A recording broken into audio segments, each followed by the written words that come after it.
Welcome, welcome, everyone, on this fine, blustery Tuesday morning, right? Just a heads up, we have power going out all over the place, right? They even closed the campus at the U of U, and they closed the Library Square campus, the Slick Library Square campus. I drive my wife up to the U every morning, and yeah, it's nuts up there. So if you're up that way, yeah, hang in there, right? This is a long-winded way of saying if the power goes out suddenly and we're hosed, we're hosed, but we'll make it work. We'll make it work. Um, Looks like we have Alma and Daniela and Shalise with us. Let me make sure that you can see and hear me okay. Do me a favor and give me a thumbs up that, yeah, you can see and hear me, and we'll go ahead and get started. And by the way, if you go out today, be careful. Seriously, it's really awful out there. And don't park your car under any trees. Been there, done that, got the t-shirt.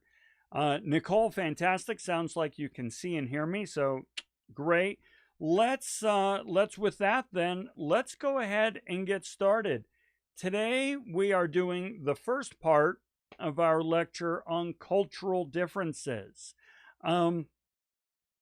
This is going to be very important to your papers. Remember, I told you that each time we lectured on a certain topic, I'd let you know that this is going to pertain to your paper. This will pertain to your paper because one of the things you will need to do is analyze kind of the culture. Oh, and I need to reset all those. I apologize. Reset all of these from a previous lecture. You want to make sure that you analyze the culture to make sure that you're offering the right product or service in the right way. And so we're going to talk a lot about that today. It's also important when we talk about developing a workforce overseas. So there's a lot to go over. Today we're going to talk about what makes up cultural differences. And then on Thursday's lecture, we're going to talk about how to deal with culture clash. Culture clash is real. It's rough, and we're going to talk about how to navigate those waters. So with that, let's start talking about what is culture, okay? So if we were looking at a simple dictionary definition, which we're looking at a simple dictionary definition here, we'd say a system of values and norms shared among a group of people that directs and justifies how members operate, lives, and behaves, right? And it should be how the members, no, since it's how the members operates. So yeah, I should take out those S's. Let's analyze this, okay? A system, all right, meaning here, let's pull up my handy dandy highlighter. It's a system, okay? So meaning it's everywhere and nowhere, it's invisible and so forth. And it pretty much runs on very specific rules, right? Of values and norms. We are going to talk in depth about values and norms today. Shared among a group of people. This can include a corporate culture or a school culture or a state culture or a political culture or a religious culture. It's shared by a group of people, and here's the kicker. Directs, justifies how members operate, live, and behave, okay? Now, I really like this because it really hits the nail on the head. A culture not only tells us what we should do, directs how we behave, but it justifies how we should behave. And so when people challenge, well, why do you do things the way you do? Our culture justifies that kind of behavior. So we're talking about really powerful stuff here. I really like the line from The Matrix when Morpheus says, the matrix is everywhere. You know, you see it when you get up in the morning, you experience it when you go into work, when you go to church, when you pay your taxes. It's everywhere. Culture is everywhere. It's so ubiquitous that you almost don't see it. Okay? So pretty darn powerful stuff. All right. So what comprises culture? Well, the first thing that we're going to look at is religion. Religion is a very, very powerful driver of culture, even if you're not religious. Okay, so give you an example. My father one time, my father's as atheist as you can get. Okay, he has no belief system in a higher being and so forth. And one time when I was young, he said, "Yeah, I'm a Christian." And I thought, "What? So you accept the Lord Jesus Christ as your own personal Savior? What, huh? Right? What do you mean you're a Christian?" And he says, No, you got to understand, I grew up in America. This is a Judeo-Christian culture. The values that I hold, the do unto others as you'd have them do unto you, love thy brother, and treat your fellow man with kindness and love and caring. These are Judeo-Christian values I very much adhere to. And so in that way, yeah, he's totally, as he put it, Christian, right? Because the culture that we live in the United States is by and large a Judeo-Christian culture. That doesn't mean that we do not have a plethora of wonderful, incredible, diverse religious viewpoints here, and populations and contributors and wonderful people. This is America, after all. However, our culture grew up in a Judeo-Christian tradition, just in India grew up in a Hindu religion, and Middle East in a Muslim or in a Jewish tradition, and Asia a Buddhist tradition. So even if you're not religious, you follow the traditions. Now, by the way, we have all kinds of symbols here, right? Jainism, we got Buddhism, Christianity, Jah, well, it's the Om symbol for meditation. I forget what religion specifically it belongs to. Islam, Judaism, pagan, Shinto, oh gosh, the Shiite, or no, not Shiite. Starts with an SH. These are the folks who grow their hair long. They have a beard. They have a ceremonial life as part of their garb. I forget, but it starts with an SH. I apologize, folks. And Taoism, right? We have a whole bunch. It's great. Okay, so religion really plays a tremendous role in our culture, and in some places it is the major role. So later on, we're going to talk about government traditions, government systems, and so forth. The constitution of Saudi Arabia is the Quran. Okay, so it follows Sharia law. Their constitution is the Quran. Therefore, it is a theocracy. We'll talk more about that later, but that's just an example of how deep a religion can go into a culture. Okay, political philosophy, right? The United States tends to follow a democracy or a republic, depending on how you look at it.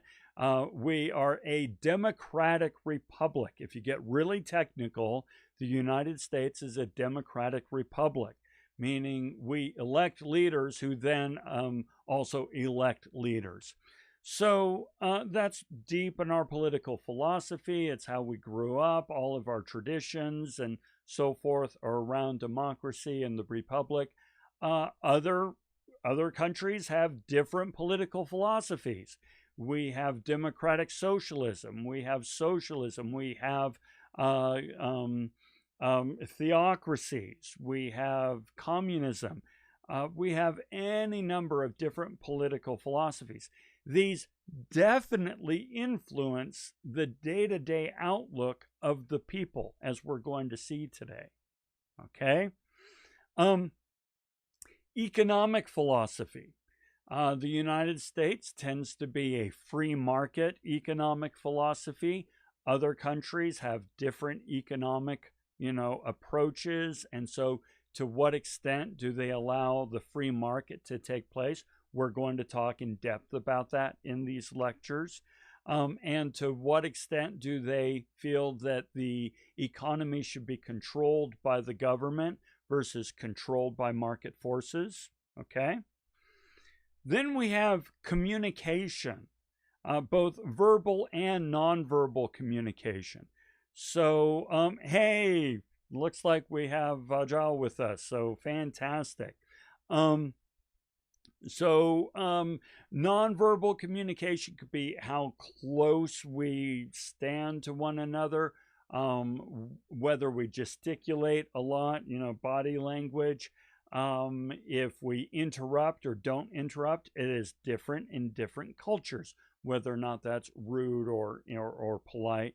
And same thing with communication and how we phrase things. We're going to talk about that in depth today in this lecture. So this, adds to culture. Next one is social structure. Some countries have very strong social hierarchies. So, for example, the strongest, most entrenched social hierarchy is in India, where people are born into classes. And there's very little, if any, social mobility. Social mobility, a person's ability to move out of one social strata and into another, one that he wasn't born into. Very, very little social mobility in India, changing a little bit, but not a lot. But countries that you may not, consider have very strong social structures. Great Britain has a very strong social structure in place. The United States as well, especially when it comes to economics, has a strong social structure. Now, we have a high degree of social mobility, but the structure is there. So different countries view this in different ways. And then we have the history of the people and the culture. This is very, very powerful, right? A history really, kind of expresses who a people is and why this people is, and so forth. I maintain that the United States has a relatively short history compared to many, many other countries, and so we have a different outlook on things. So, for example, I'm going to share with you one of my theories. This is not documented anywhere. This is not part of the exam, but it's a theory I have. In the United States, we've gone to war, but look at the relationship of the countries with whom we have gone to war with. We went to war with England. They're really close to us now. We have a special relationship with England.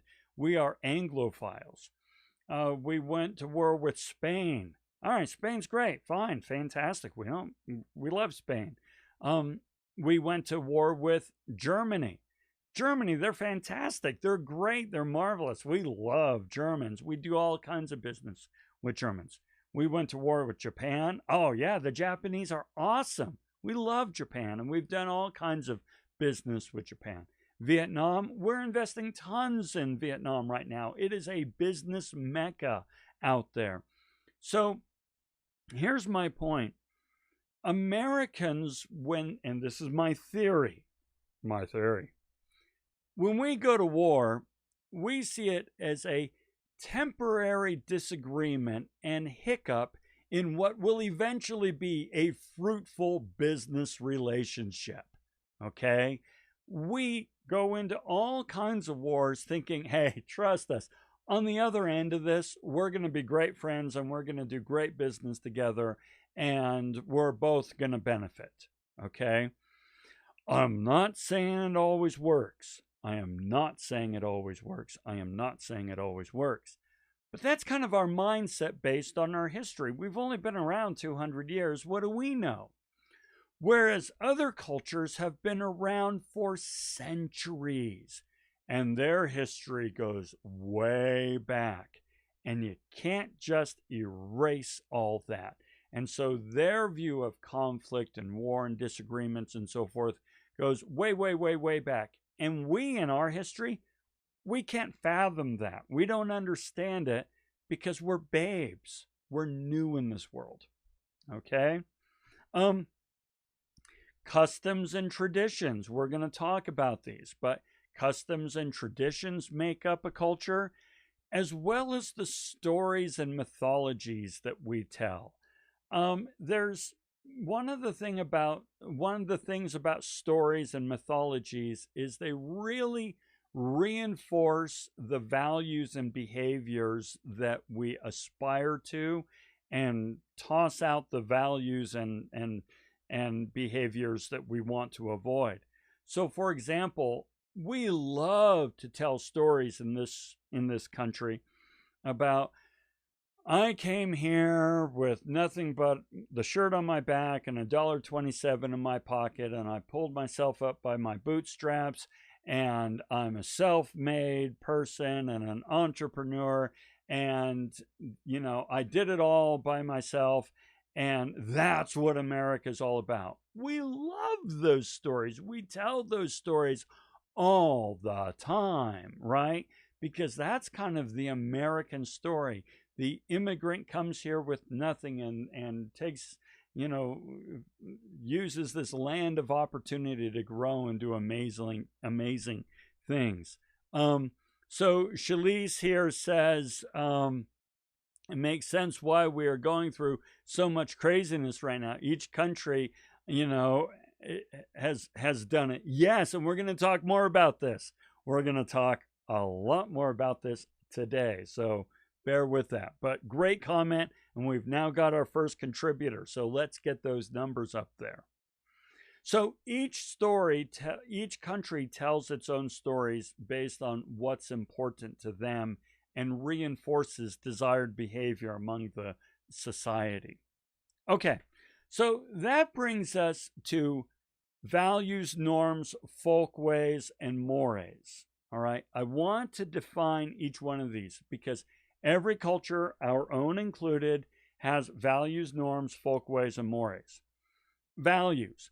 Values are principles a society believes to be good, right, and desirable. So, for example, in the United States, a principle that we believe in is democracy. We believe that everybody should have a voice and that the government works for the people. I'm not saying it always works. I'm saying this is a value that we hold, right? We believe in, what's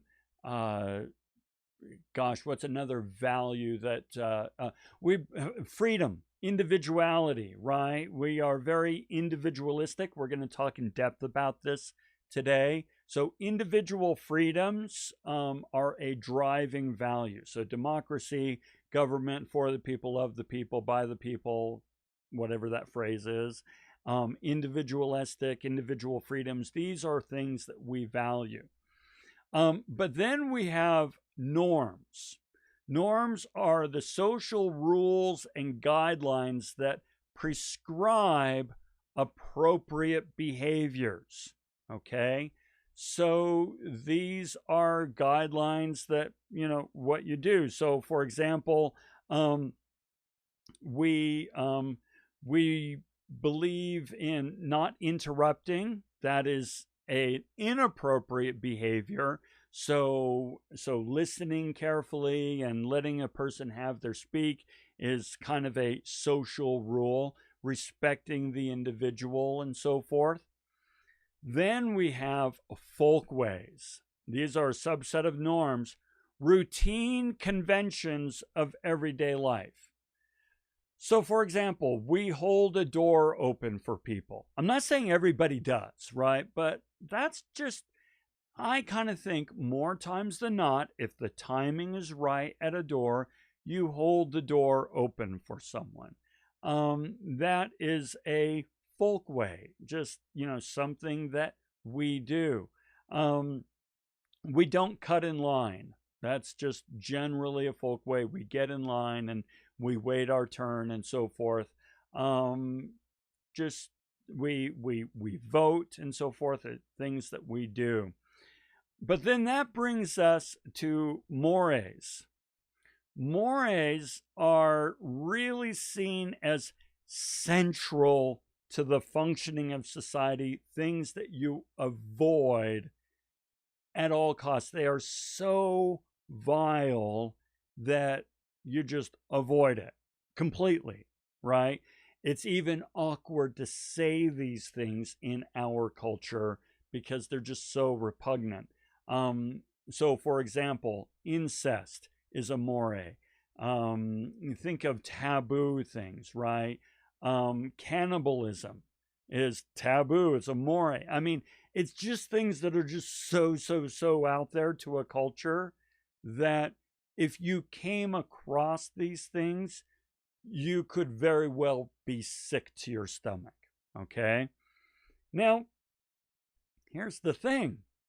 Not all cultures agree on these things at all, right? So, for example, when we're talking about folkways here earlier, in Japan, it's not considered appropriate to give your seat to a woman if you're on a bus or on a train. So here, if the seats are all full and you're a dude sitting in a seat and you see a pregnant woman come on, it's appropriate to offer your seat to this woman. It's what you do. In Japan, you will make that woman feel really, really, really awkward. Really awkward. It's just something you don't do. And there's all kinds of other examples of things like this that just don't blend well from one country to another. Which then brings us to two principles I want to share. And they're on divergent views of the spectrum. Okay, so we're thinking of a spectrum. We're looking at two extremes of a spectrum here. One is called universality. Universality says that human rights have been guaranteed in international treaties and conventions and are universal. They apply to all countries and must prevail even when they conflict with the culture or religious practices of that country, right? So, for example, I have a sign here that I was able to find on female circumcision. Yeah, that's a more in the United States. The idea of such a practice is abhorrent, okay? And we would say, well, universality says, hey, listen, international laws and conventions have called this out as you don't do it. And I don't care what your individual culture is. I don't care what your customs and traditions are. We have international treaties and conventions that have guaranteed this, right? Well, the other side of that equation is cultural relativism, which is saying permitting international norms to override the dictates of a culture, culture and religion is a violation of state sovereignty. In other words, this is when a culture says, who in the flip are you to tell me what I should be allowed to practice in my culture? All right. Who died and made you king? All right. You have your culture. We have our culture. Your culture is no more important or great than my culture.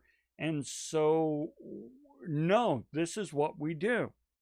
Now, okay, let's play with this for a moment. Let's think about eating cows. Now, here in the United States, eating beef is kind of part of our tradition. Now, I'm not saying that if you're vegetarian or vegan, you're not American. I'm not doing that. Okay? All right? I have plenty of vegetarians and vegans in my family. But this is a ranching culture, right? We grew up with cowboys on horseback and, the cattle on the range and so forth, and steak. It's what's for dinner, and beef and so forth. It is part of the American culture. In India, that is so vile, so repugnant, because cows are worshipped. They're sacred animals. And so in India, it is considered a moray, like cannibalism, to eat a cow. And so here we have an example of where one culture has eating cattle, beef, as kind of a part of its culture and identity, and another one saying that's a moray that is just vile. Well, one doesn't have the right to tell the other, hey, you can't practice that anymore. And yet, in some cases, we really struggle with that idea, okay? So this is not simple, because we're going to do business with all these folks. We're not going to be picky and choosy in all cases. In some cases, we will, about who we do business with. We don't want to be ethnocentric, a term that we will define here. Ethnocentric, saying, we believe our way is the only right way, get on our boat or you're out of luck. That's not really appropriate. Okay, so let's talk in depth about cultural values, because these are really important in understanding a people. And when you do your papers, you will go into HOFSTEDE'S framework, okay?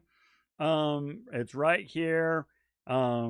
There's the link to HOFSTEDE'S framework, but of course you can just Google it. You'll find it. You'll find the actual tool that I used to create this. Now, what HOFSTEDE'S framework does is it says, okay, we're going to look at every culture based along these 6 parameters, all right? And we're going to define each one of these. Power distance, individualism, masculinity, certainty avoidance, uncertainty avoidance, long-term orientation, and indulgence. These are the scores for the United States.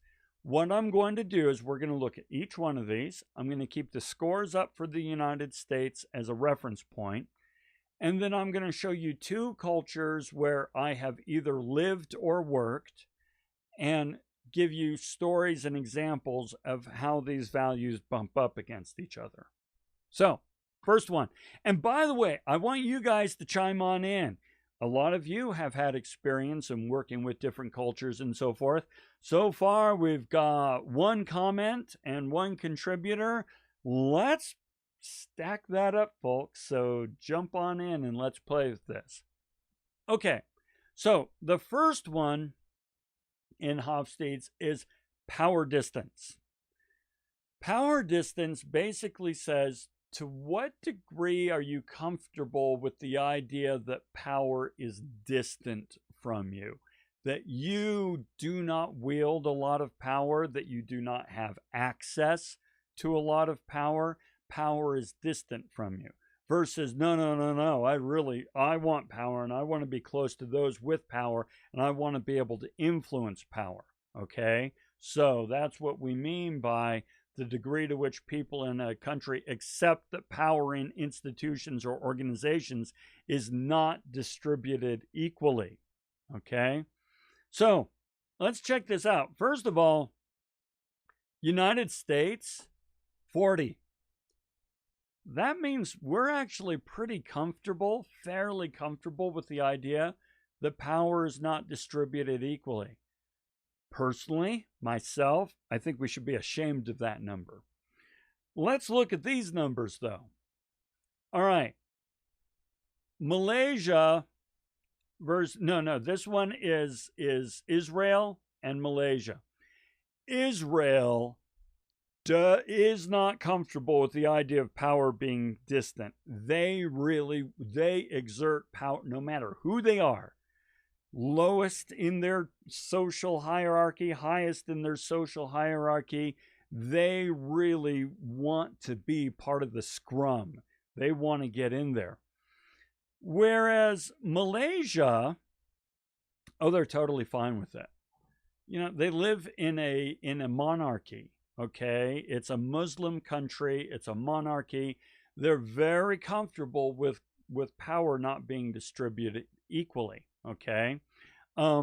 Nicole says, by the way, like I said during the first week, my biggest culture shock while in Taiwan was the office nap. Yes, right?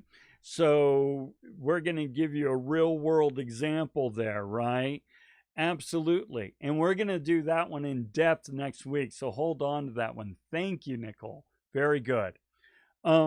This is where culture shock happens, though, right? Right, Nicole? With all these values, because when two value sets bump up against each other, we're like, what the heck? Okay, so here's the story. I'm living in Malaysia doing a temporary assignment as a manager out there. I'm there for 3 months. And the team loves me. I'm sure the team loves me. They never argue with me. They never talk back. They never challenge any of my decisions. We're doing great. Now, I have to admit, we're not really meeting our targets as much as I think we ought to be, which is really odd because they're like a super awesome Avenger level team, and yet we're not hitting our targets. And we discuss it, and they always agree with the things that I say we ought to do, but we struggle. Well, why did they always agree with me? Because I'm brilliant? No. Because I'm from the United States, from a United States company, Intel, coming in, and their culture says, don't challenge this guy. Don't get in his face. Don't shame him. If he's talking baloney, just let him go. And we're going to work on the things that we think are important. We're not going to challenge him. And I had to learn that. In the same way, I'm working with a team in Israel. And oh my holy heck, folks, I'll tell you what, I can't hardly finish a sentence without them getting in my face and challenging me. I mean, everything I say, every idea I have, every decision I make, it's challenged, it's struck down, it's just, I mean, they eviscerate me. And so I'm pretty darn convinced that they don't really value what I bring, and they don't really see me as a value member of the team. That's just the way that this team is, this culture is. Not everybody in all these cultures, I want to be clear, but in aggregate. I'm actually really close friends with these folks from Israel. I'm on good terms with the folks in Malaysia. You've actually seen some of their pictures without really realizing it. But the Israelis, no, they loved having me on the team. But that's how they worked. That was really tough. Okay, next one. Individualism versus collectivism. I'll tell you what, the ones we look at are United States and China, right? United States is way high on individualism, okay? We hold sacrosanct the rights of the individual over the collective every time, whereas China is much more interested in the collective. Now, you really can't find a better example today than with the coronavirus. This pandemic has really shown what happens when people are focused on the supposed rights or liberties or desires of the individual versus the health, the health of the collective, okay? So yeah, Alma, absolutely. This is all about the mask debate, and actually, that's a real world as well. Now, I'm not interested in having the mask debate, but the very fact that there's a debate means that we're part of an individualistic society. Because if you're part of a collective, there is no debate. You look after the health and well being of the collective. Whereas in an individualistic society, no, it's the desires and preferences and liberties of the individual. Now, here's the thing, I totally love living in a country that allows me to look after my individualistic desires and liberties and so forth. And boy, do I leverage that, right? But that comes at a cost. And when you look at the numbers for this pandemic, you can see the cost. I'm not saying it's not the right cost or a good cost or a bad cost. It has a cost.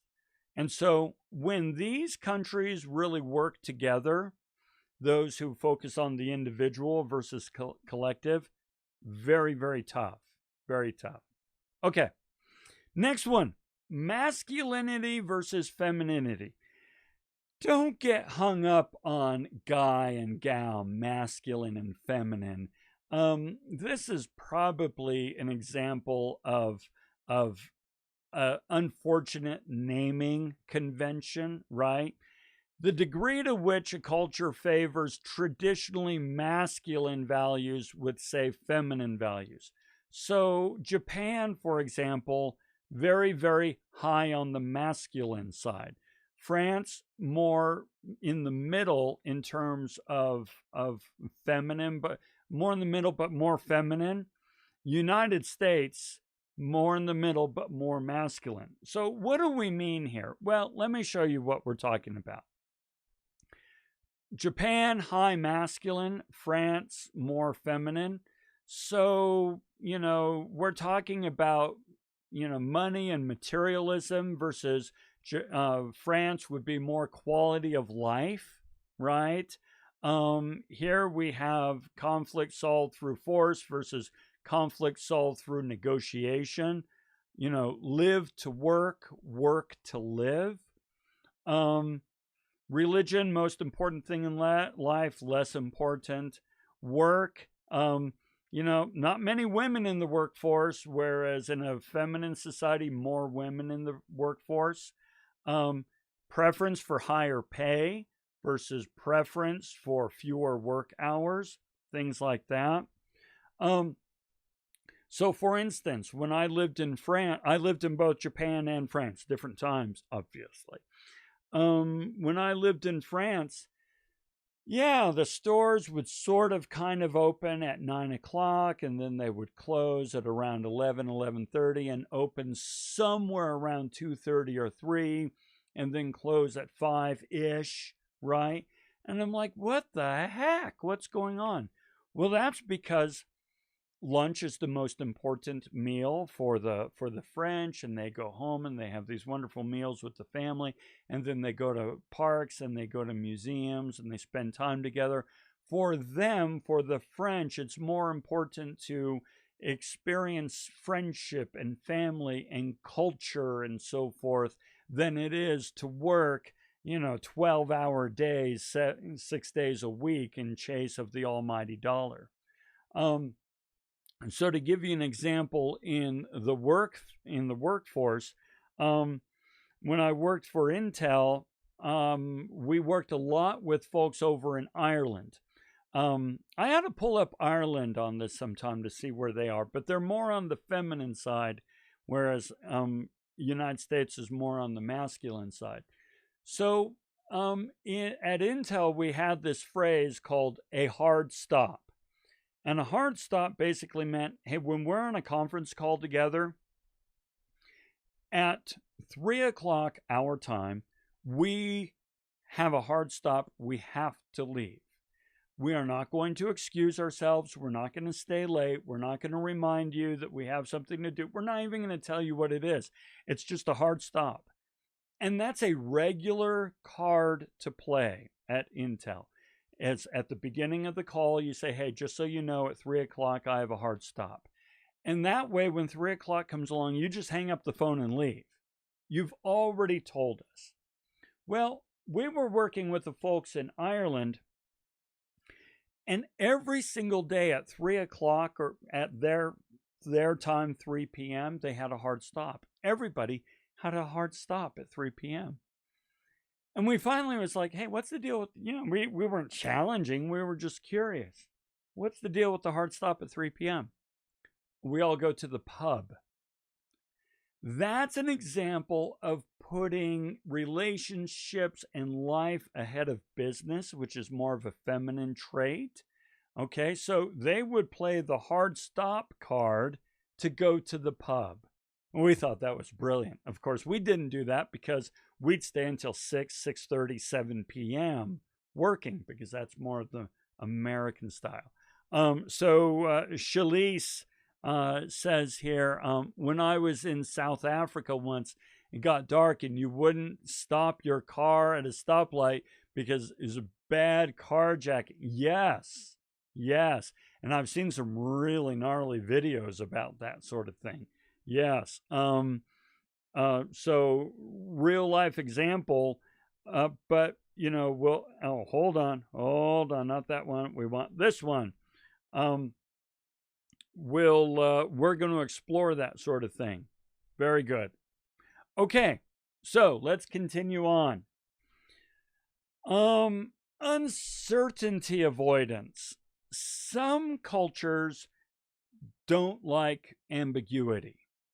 Some cultures are totally fine with ambiguity. Uncertainty, right? Now, United States has uncertainty avoidance at 46. I personally think it's higher. I don't think Americans like uncertainty that much. We're right in the middle, but my experience, now, by the way, data beats my experience, just so you know. So the data says right in the middle.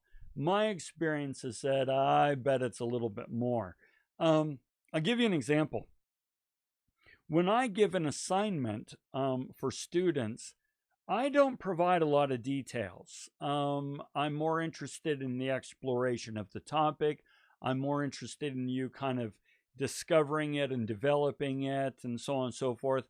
But every once in a while, I'll get a student who says, how many pages? And I go, well, as many pages as you need. It's going to be somewhere between 12 and 18, somewhere in that range. But they're like, so 12 is fine? Well, yeah, I'm not going to give you an exact number, but 12 to 18, yeah. So 12. And it's like, dude, I don't want you to drive to a number. I want you to drive to the quality of the product, right? But not have, they really want that certainty, right? Now, examples, Japan and Malaysia. Japan is totally fine with uncertainty. Japan handles uncertainty brilliantly. As a matter of fact, part of their language tradition is to often say at the end of a sentence, tomoimasu. Tomoimasu means I think. But it doesn't really mean I think as in I'm not sure. It's just, hey, life is vague and ambiguous and fluid, man. Let's not get so into the certainty of it. So you can ask somebody, where are you heading? Oh, they'll say, oh, I think I'm going shopping.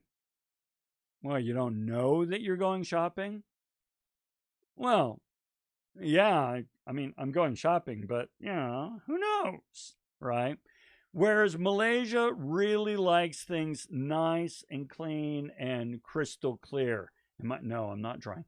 So not as happy with ambiguity. Okay, so next one.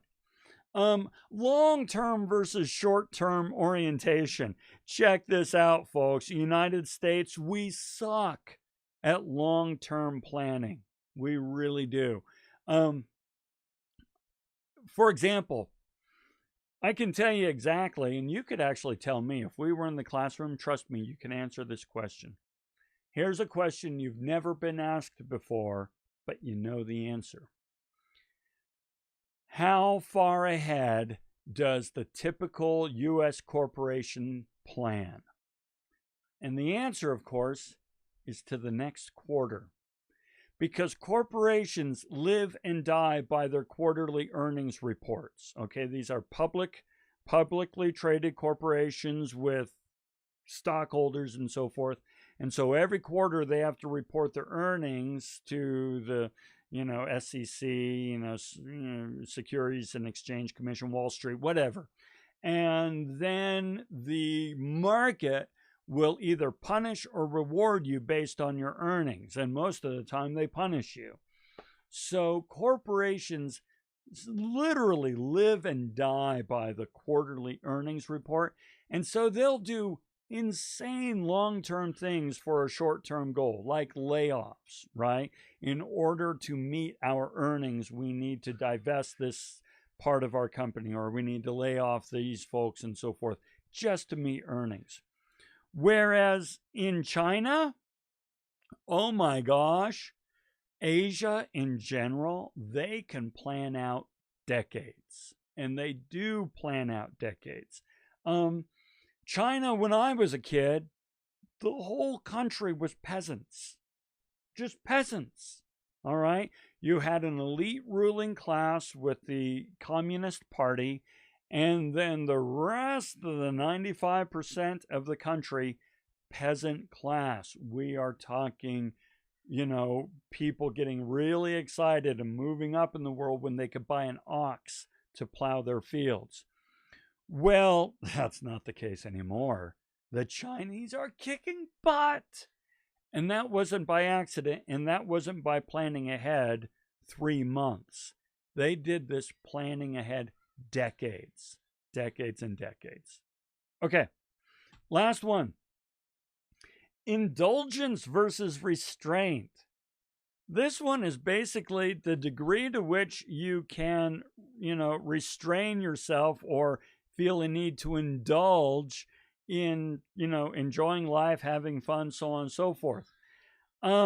United States, we're not too good at restraining ourselves. We like to order something on Amazon and have it show up the next day, and we love that. We want what we want when we want it at our fingertips. Whereas other countries, again, using China as an example, they're really good at putting off, indulgences today to have a better tomorrow. So this is a behavior that we see quite a bit. All right. Okay. Next thing I want to explore, and this one is really important, folks, is how these folks communicate, how we communicate. And I apologize if you hear yelling in the background. We got a new puppy. Oh my gosh, we got a new puppy, and he's crying out there. All right. Yeah, now mind you, it's my son's puppy, but he's at work, and it's my wife who convinced me to get the puppy. She's at work. Well, who takes care of the puppy all day long? Me. It's all right. He's cute. Anyway, when we communicate, different cultures have a different expression in terms of context. We have low context versus high context cultures. And this, I experience this all the time. So I really want to make sure we understand it. I am low context. Low context culture, including North America and much of Western Europe. I am very low context, meaning I am very logical in my communication. I'm very linear, individualistic, and action-oriented. Root cause the situation. What do we need to do? Who's going to do what by when to get it done? That's very low context. So when we communicate, we meaning low context people, clear, direct, and informative, you say what you mean. And then when it comes to problem solving, get right to the issue, address it directly. It's not personal. We're just here trying to solve a problem. So low context cultures include the Swiss, Germans, United States. Okay? Just the facts, ma'am. Let's solve this issue. Let's take care of it. Bada bing, bada boom, move on. Here's the thing, though. There are other countries that are high context. Okay? The Japanese, I lived in Japan. Arabian culture, some parts of Latin America, they are high context. Well, what's high context? Well, they're very relational. It's all based on relationships, collectivist, intuitive, contemplative. So, what do I mean? Well, when it comes to how they communicate, they use formal language loaded with implied meaning. So you almost need to be a linguist to understand what they're saying. And this formal language loaded with implied meaning, you cannot really understand what they're saying outside of the context of what they're talking about. So it says here, cannot be understood outside of the context around the situation. So if you don't understand the situation as a whole, you're not going to understand what they're talking about as they're using formal language loaded with implied meaning. When it comes to problem solving, they do not attack it directly. They circle the airport, okay? Work the periphery of an issue. Never address the issue directly, because then the person associated with the issue would lose face, and that's unacceptable. You never address the issue directly. Calling attention to the problem, would be a sign to others of disrespect. So this is really tricky. And I'm going to give you an example. I'm going to take a very, very long story. I think my teenager is high context. Oh, interesting. Interesting. I like it. I'm gonna take a very, very, very long story and make it as short as I can. It's a long story because here I am, I'm talking with a student who is high context. Now, this particular student is from Pakistan. And so this is a very high context culture. And he comes to me one time after class and says, "Hey, can I ask you a quick question?" I said, "Yeah, sure, go ahead." And he starts to tell me a story. And it's about his friend and a car and his friend's father and his father and their business ventures. And the story starts 7 years ago and travel. I mean, he goes on and on and on talking about all the relationships between he and his friend, his car, his father and his friend's father, and the business relationship they have, and this construction business they have in Pakistan. And he's going on, and I'm trying to pay attention, but I'm low context. And I said, "Okay, so I'm sorry, but you were going to ask a question?" He says, yes, I'm getting to that." And he continues on, and he goes on and on and on. And I'm like thinking he's going on for like 3, 4, 5 minutes. And I said, "So I'm sorry, I'm getting a little lost. What's your question?" He says, "Well, here's the deal." And he goes on some more. And so I'm kind of at my wit's end. I'm low context. And so I say a very low context thing. I say, "Okay, listen. The next sentence out of your mouth has to end with a question mark. Next sentence needs to end with a question mark." And he says, okay. "Would it affect my friend's ability to get a job in the United States if there's an arrest warrant out for him?" And I'm like, whoa. Now, here's the thing. If I told you the story that he was telling me, first of all, you'd drop off the line because it would take 20 minutes. But if I told you that story, you would understand the meaning of that question. But now here's the thing. If he had just walked up and said, hey, Lon, can I ask a question? Yeah, sure, go for it.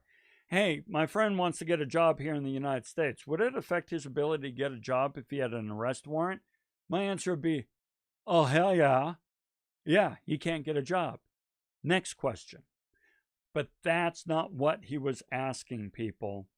He was asking something that was really rooted in the relationship of him and his fathers and their fathers and this relationship with the car and all that. I won't tell you the whole story, but the fact of the matter is the answer was, let's sit down and talk, right? And no, there's not going to be an arrest warrant. We're not going to worry about that. This is what we're going to focus on. Had he not given me all the context, I would have given him bad information. Okay, Shalise, I think I'm going. I am high context, not as bad as Mom. Yeah, you know what's really funny is every once in a while, and I'll go ahead and give it as a real world as well. Oh, and we had a past lecture. I apologize, Nicole. You specifically called out past lecture, and I didn't give that line. I fixed it. So, Nicole, thank you. What's really fun is I have a lot of students who they're born and raised here in the United States, but their parents were born and raised in, say, one of these high context cultures. And so the students will often say, oh my gosh, you're talking about my aunt, or you're talking about my mother, or you're talking about my father. He goes on and on and on and on. And I'm just say it already, right? Yeah, happens all the time. Okay, so we're just going to move on from here. Here's another thing that comes up with different cultures. We've talked about different values, right, across the 6 areas of, what's his name, HOFSTEDE'S framework. We've talked about high context and low context. We also have this phenomenon called M time versus P time, okay? Now, M time is monochromatic time, which is very dominant in low context culture. So here in the United States, we like M time, okay? Time is something to be parsed, measured, managed. After all, time is money. So we're very precise about our time. We spell it out in 15-minute increments. Even Outlook does it in half-hour increments. We measure it. We allocate it. We manage our time pretty severely. That's M time. But then there's polychronic time, which is dominant in high context cultures. Time is something to be savored and invested in building and strengthening relationships. This cannot be done neatly in 15-minute increments. So, for example, if you're doing business with somebody from South America, Latin America, which tends to be more polychromatic, trust me, when you sit down to do business, or, after having, let's say you already know the person, you need to plan some decent time to talk about families. You need to talk about, hey, how's your spouse doing? How's your partner doing? How are your kids doing? Hey, how's that new puppy you got? Things like that. Because business is relationship, and time is meant to be invested in strengthening these relationships. This is very much the same in Arabian cultures and so forth. Time is to be savored and enjoyed and invested in relationships. Once you do that, we can talk business. Whereas if you sit down with a German, okay, we've got 15 minutes. What are we going to accomplish in these 15 minutes starting now? And Americans are going to be kind of like, oh yeah, I can totally get all over that, right? It's not surprising that Swiss, which is the lowest low context culture, you can set your watch by Swiss time, right? So in an end time culture, we often complain they're always late. But in a peacetime culture, they always complain they're always prompt. Yeah, it's rude to be prompt. Interesting, right? Okay, last idea to explore here. One is overall pace of life. Okay, some cultures are just freaking busy. Always busy, always busy, busy. You know, hustle bustle, get things done, time is money, work 60 hours, all that sort of stuff. Other countries are like, chillax, you know, we can just kind of go with it, right? I don't live to work, I work to live. Now, this is an interesting thing that says, well, okay, if we look at overall pace, this is where countries are in an overall rating. You know, walking 60 feet. So, you know, how many minutes does it take to walk 60 feet, right? And then, you know, postal service. How long does it take to get service at the post office, right? Public clocks. How accurate are the public clocks? Well, take a look at the United States. When it comes to walking 60 feet, yeah, we tend to move and groove pretty quickly, right? You know, we're always busy, man.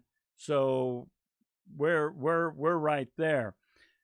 Time at the post office. Oh, our post office sucks, right? Takes forever to get business to the post office. So that brings us down. Public clocks, fairly accurate-ish, right? Whereas if you look at Switzerland, they are practically jogging down the street. Their postal service is, bam, second fastest in this group. And when it comes to public clocks, well, they're Swiss clocks. They're as accurate as they come, right? If you want really fast postal service, go to Germany. Yeah, das ist gut, right? So, you know, these are folks that are really, really hustling and bustling, moving fast. United States tends to be in the middle. Personally, that's a little surprising, but that's what the data says. Whereas, man, you know, Brazil, Indonesia, Mexico, what's the rush? It'll happen. Don't worry about it. Just relax, right? So, this can drive these folks cuckoo bananas, right? Because if somebody in Switzerland, Ireland, or Germany, or Japan is trying to work with somebody in Brazil, or Indonesia, or Mexico, it's going to drive them nuts, and vice versa, right? So just something to think about as we start to do business globally, okay? There's no right or wrong. One culture is not wrong while the other's right. One culture is not right while the other is wrong. It's just different. But boy, when they clash, it sure feels like it's a question of right or wrong. And that's what we're going to talk about on Thursday. We're going to go over culture shock, because culture shock is ugly. And we want to figure out how to deal with this, because we want to do business. And we want to embrace diversity, and we want to bring everybody into the fold. So that is what we are going to do next time. So with that, thank you very much for great discussion. I'm going to stick around in case you have any questions regarding the paper, about this lecture, anything at all, okay? Otherwise, I'm going to say thank you very much for joining, and we will see you on Thursday. All right? Have a great day.